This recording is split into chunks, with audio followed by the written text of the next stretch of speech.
Hey everyone, welcome back to my channel. Today's story is high stakes, dramatic, and full of suspense. It's titled At a Meeting My Husband's New Wife Stormed In. We want our share of this $500 million company. Chaos ensued. Trust me, by the end, you'll see how one confrontation can turn an entire empire upside down. It all started on a Tuesday morning. I had been working tirelessly at our family company for years, climbing the ranks, securing deals, and managing operations while my husband Daniel handled the big picture strategy. The company was worth over $500 million, and I had invested not just time, but my life into its growth. Everything seemed normal that day until the board meeting began. Executives were taking their seats, contracts were being reviewed, and I was ready to finalize a merger that could change the company forever. And then, without warning, the doors burst open. In walked a woman I didn't know, confident, loud, and furious.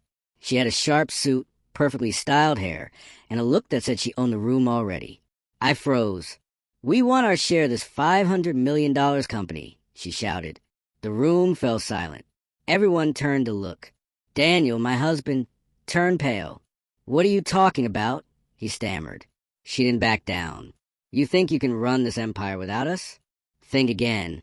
We know our rights, and we're taking what's ours." At first, I was stunned, unsure what was happening. But then the realization hit.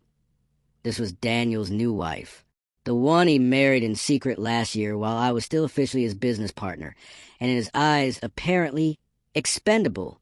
The board members murmured among themselves. Some were shocked, some whispered, and a few whispered to Daniel, clearly worried about legal ramifications. The tension in the room was unbearable. I felt anger boil inside me.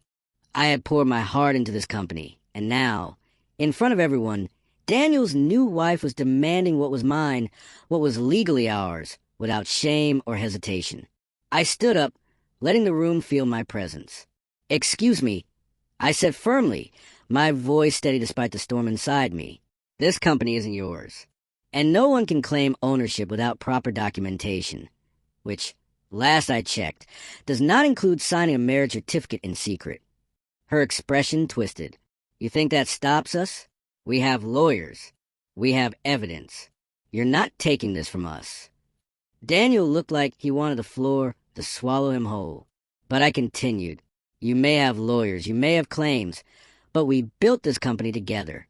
Every deal, every contract, every decision. We earned it, not inherited it." Then I dropped a bombshell. "And by the way, we already anticipated this. The company's bylaws are structured so that no claim outside legal partnership can take any share. We even updated them last year. Any attempt to seize ownership? Illegal. And we're ready for court." Her face went pale. The bold, confident woman suddenly looked small, like a cornered animal. I could feel the room shift. Sides being taken, whispers turning into stunned silence. Daniel finally spoke, weakly. This isn't what I expected." I shook my head. "It's exactly what I expected. Lies, manipulation, and an attempt to steal what's mine. But it won't work. Not today. Not ever." By the end of the meeting, chaos had ensued, just like the title promised. Lawyers were called. Her threats were countered, and the board unanimously sided with me. My husband? He looked defeated, realizing his attempts to manipulate behind my back had failed. Later that evening, Daniel tried to apologize. I didn't think she'd... I cut him off. "You didn't think? You married in secret, thinking you could manipulate this company and possibly my life, and it would go unnoticed?